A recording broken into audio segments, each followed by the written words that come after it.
Psychologue atypique, épisode 15. Je ne suis pas spécialiste en autisme, je suis juste un psychologue qui a été diagnostiqué TSA à l'âge de 59 ans et pour qui l'autisme est devenu un intérêt spécifique.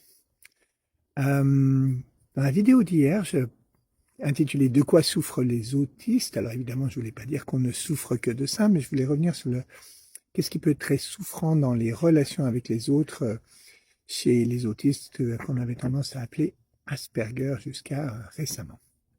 Et dans les commentaires, Laura Leuze a répliqué quelque chose de très intéressant dont je vais vous parler aujourd'hui. Elle a dit « J'ai compris pourquoi. Alors que je faisais tout mon possible pour que ça se passe bien, j'ai longtemps pensé être une mauvaise personne. » Et ça, je crois que c'est quelque chose absolument central dans l'expérience humaine en général, mais très, très, très souvent dans l'expérience des autistes qu'on appelait Asperger. Je vais dire Aspi pour aujourd'hui, puis on va essayer de trouver un autre nom plus tard, j'espère. Et alors voilà ce qui se passe, c'est qu'en grandissant, eh bien, quand on apprend le langage, on interagit avec les autres, on interagit avec la culture, avec l'environnement, et puis notre tête se met aussi à dériver des liens entre les expériences, les personnes, les choses, des règles, des choses comme ça. Et ce processus fait que très souvent, on va recevoir des messages.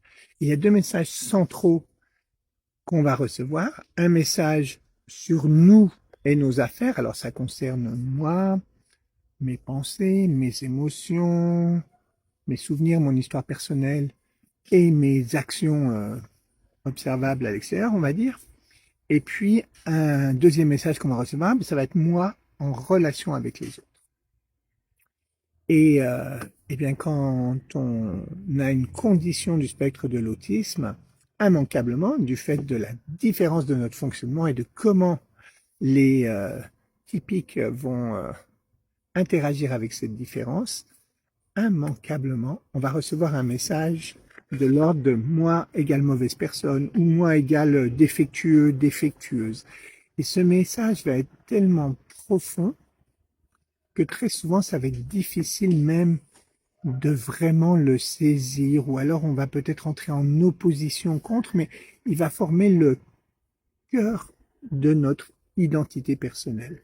Et très souvent, comme par exemple ça a pu être mon cas, eh bien on va tout faire pour, non pas juste essayer d'être normal, mais pour démontrer que c'est pas vrai qu'on est une mauvaise personne, qu'on est une bonne personne. Et évidemment, quand on fonctionne différemment, ce qu'on comprend, c'est que devenir une bonne personne, ça veut dire devenir comme les autres, ça veut dire réduire notre différence, ça veut dire fonctionner comme les autres. Comme c'est pas possible, on se retrouve sans cesse dans cette position où on fait tout pour devenir une bonne personne et à chaque fois, on frappe notre différence, nos limites et on n'arrive jamais à devenir une bonne personne, c'est-à-dire une personne normale.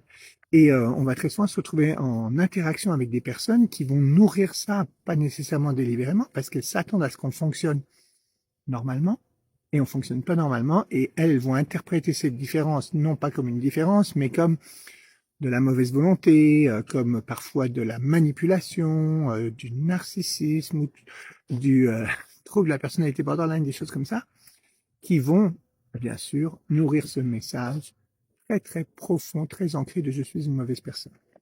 C'est pour ça que, à mon avis, pour beaucoup de personnes sur le spectre, ça va être essentiel de reconnaître leur fonctionnement différent et ensuite d'entamer un travail qui peut se faire personnellement, mais très souvent peut aider avec une psychothérapie évidemment informée, on va dire, par l'autisme, un travail pour se libérer de différents égale défectueux ou mauvais.